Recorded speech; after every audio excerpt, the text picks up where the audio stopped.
It's finally here. Welcome to the EarthBound Beginnings bonus video. I know, it's taken quite a while, but that's because there's a lot of information I want to put in this video. So I'd like to begin this by saying thank you to all of the people that I am going to be crediting in the description as well as in the video. I would like to thank all of the sites I'm sourcing, including EarthBound Central, Starman.net, the Cutting Room Floor. Thank you all for the information that you have all helped contribute to this video. So without further ado, let's get into it. In the Famicom version of the game, there is a glitch where you can actually keep Eve in your party for much longer and in many more places than you're allowed to in normal gameplay. I'll be linking a video in the description that explains how this glitch works, but actually only recently, I'm talking like at the beginning of April, like right when I was beginning to do playthroughs on this channel, it was actually discovered that you can do it in the GBA version, which in the description there's a video linked that explains it in better detail, and I would like to say thank you to Sharpless for explaining this. So now I want to go through a bunch of stuff concerning the game's development and just some unused stuff that I think is really cool. Apparently before they settled on the iconic globe logo for the series, there was actually a plan to use a UFO based one, which is kind of neat looking.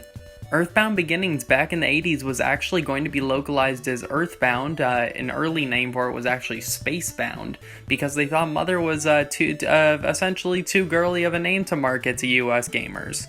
Ninten's name actually didn't become canon until Super Smash Bros. Brawl.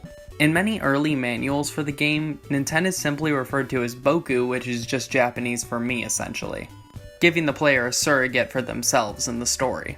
In the official novelization of the game, however, Ninten is referred to as Ken when they were just trying to figure out a name to give him, which is why in some places he's referred to as Ken. Ninten was actually a fairly common placeholder name for beta versions of games at Nintendo at the time, but for some reason here it just stuck. In the official English version of the game, the names of the towns have been changed from holidays to things like Podunk, Marysville, Union Station, etc., because the localization director said at the time, and I quote, "Itoy originally wrote them to sound friendly.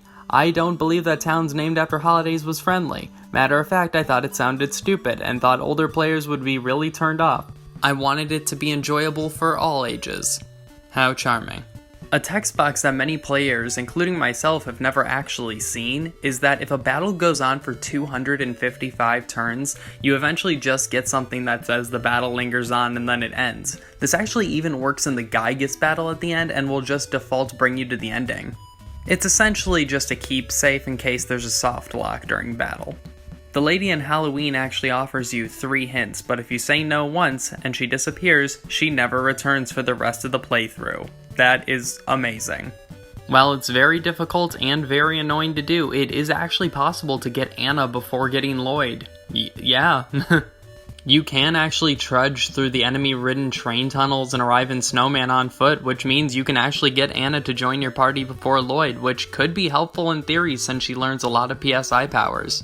There's a secret herb in the Yucca Desert that you can actually find Itoy's secret hideout. It's referred to as a landmine, and if you accidentally step on it, you get the message, which is kinda neat. In the English version of the game, the lady robots are referred to as Nancy, Kelly, and Juana. However, their names are completely different in the Japanese version, and they're Jane, Caroline, and Susie. What could possibly be the reason for this change? Well, as it turns out, these 3 robots were renamed in honor of the female staff members of Nintendo of America. They were also censored in the American version. There's a glitch that if you fail to teleport but cross borders where music changes, you'll actually carry over the music from the previous area. There are several instances of parts of the map being reduced in size in order to be more user-friendly, and to be honest, I think this is a pretty welcome change. These changes ended up being held over for the Mother 1+2 ports. The area on Mount Itoy where the humans were originally being kept was actually its own cave at one point, but later versions it just ended up being changed and was just added to the cave right before the Gygus fight. The memory chip, which I never ended up using, actually just teleports you back to where Eve's remains are. Maria is actually the great-grandmother of all of the party members, technically, since if you go up to the gravestone with a different party member in front, if Ninten faints, it'll still give you the same message. Makes the romance between Ninten and Anna seem kinda screwed up. In the original game, Ninten and the party were actually instantly warped to Maria upon collecting the 7th melody, and after singing them to her, she would actually remember the final melody on her own, but after the game's localization, it was changed. The 8th melody is now collected after checking the XX stone, and the party must travel to Maria on their own. There are technically several alternate endings to Mother, actually. You can actually fight Gygus with several different combinations of party members, including with only Ninten, which is just insane to me. The Mother 1+2 port actually extends the ending, because originally it was just kind of abrupt, and once you beat Gygus, the credits started rolling as the characters were standing there staring at you. I prefer the extended ending. I understand why people might like the ambiguity of the original, but I think this just gives the game a more whole feeling, considering you get a more whole feeling with the other 2 entries in the series as well. There are 2 unused enemies in the final game. One is of this weird sprite of Pippi, and the other one is of some sort of possessed pillow. Pippi's stats are apparently garbage data. All of them are exceedingly low except her PP stat, placing her at a point in the game directly after Ness would leave his home. Perhaps you were supposed to fight Pippi or enter some sort of battle against her once you found her, I don't know. She has an absurd amount of PP points, which at that point in the game, none of the enemies use PSI moves. Some other unused graphics include this one that's loaded with the factory tile set, and this one which is a variation of the Guitar Man, apparently without the guitar.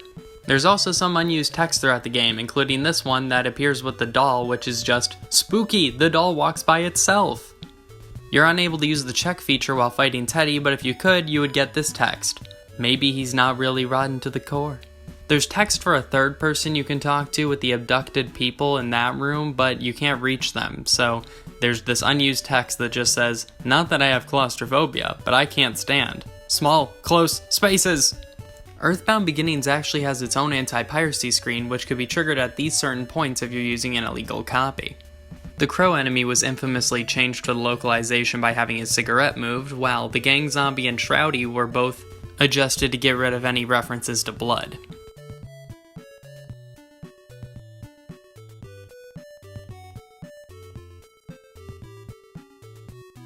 If you somehow lead Ninten's dog far enough away from his house, he'll turn into a gray female NPC.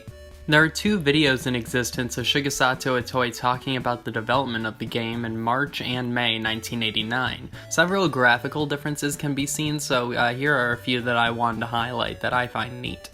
So yep, that concludes the EarthBound Beginnings playthrough. Thank you all for watching, and I hope you'll join me for the next series.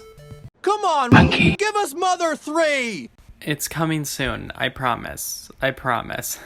You guys have been very patient so far, and I do ask that you just be patient for a little while longer so that I can get the whole series set up. I can't wait for you to see it, but it's going to be more ambitious than any series on this channel has been so far. Thank you. Have a good one.